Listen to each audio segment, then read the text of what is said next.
بسم اللہ الرحمن الرحیم۔ حضور اکرم صلی اللہ علیہ وآلہ وسلم کا فرمان ہے، تمام اعمال کا دار و مدار نیت پر ہے اور ہر عمل کا نتیجہ ہر انسان کو اس کی نیت کے مطابق ہی ملے گا۔ پس جس کی ہجرت ترک وطن دولت دنیا حاصل کرنے کے لیے ہو یا کسی عورت سے شادی کی غرض سے ہو، پس اس کی ہجرت انہی چیزوں کے لیے ہوگی جن کے حاصل کرنے کی نیت سے اس نے ہجرت کی ہے۔ صحیح بخاری، حدیث نمبر 1۔ بسم اللہ الرحمن الرحیم۔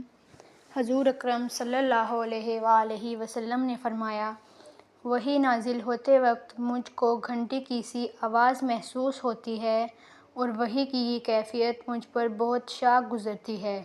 جب یہ کیفیت ختم ہوتی ہے تو میرے دل و دماغ پر اس فرشتے کے ذریعے نازل شدہ وحی محفوظ ہو جاتی ہے، اور کسی وقت ایسا ہوتا ہے کہ فرشتہ بشکل انسان میرے پاس آتا ہے اور مجھ سے کلام کرتا ہے، پس میں اس کا کہا ہوا یاد رکھ لیتا ہوں۔ حضرت عائشہ رضی اللہ عنہا کا بیان ہے کہ میں نے سخت کڑاکے کی سردی میں حضرت صلی اللہ علیہ وآلہ وسلم کو دیکھا ہے کہ آپ صلی اللہ علیہ وآلہ وسلم پر وحی نازل ہوئی، اور جب اس کا سلسلہ موقوف ہوا تو آپ صلی اللہ علیہ وآلہ وسلم کی پیشانی پسینے سے شرابور تھی۔